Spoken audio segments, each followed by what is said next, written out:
Écoute, continue à prier. Durant la nuit, réveille-toi et prie. Pourquoi est-il plus important et beaucoup plus fort de prier la nuit? Parce que la nuit en grec qui est nux veut dire le temps de la mort, le temps des ténèbres. Durant la nuit, c'est le temps où les ténèbres sont en train de fonctionner. Dès le livre de Genèse, la Bible nous dit que la nuit était faite pour les ténèbres. La Bible, dans le livre de Genèse, Dieu appela nuit et il appela jour.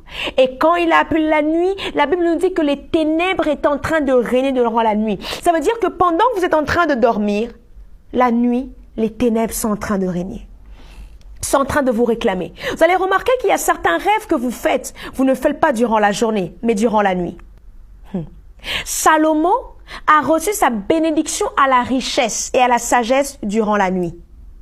Il y a beaucoup de choses qui se passent la nuit. Alors, levez-vous la nuit et commencez à prier. Jacob a changé la bénédiction de toute sa lignée durant la nuit. Durant la nuit, il lutte. Mais quand il sort, il y a eu une différence. Parce que non seulement son nom a changé, mais la Bible nous dit que Jacob, sa hanche avait été brisée. Et les gens l'ont vu. Écoutez, lorsque le lien de sang se détruit dans vos familles, les gens vont le voir. Ils vont remarquer un changement. Ils vont remarquer qu'il y a quelque chose qui s'est passé. J'aimerais encourager quelqu'un à prier. J'aimerais encourager quelqu'un à ne pas laisser tomber. C'est vrai que ça a tué des membres de votre famille. C'est vrai que vous êtes fatigué de cela. Mais s'il vous plaît, la prière ne s'expire jamais, mais trouve toujours sa date d'accomplissement.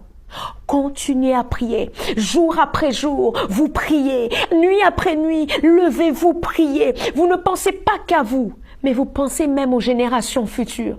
Vous ne pensez pas qu'à vous, vous pensez même aux générations qui viendront après.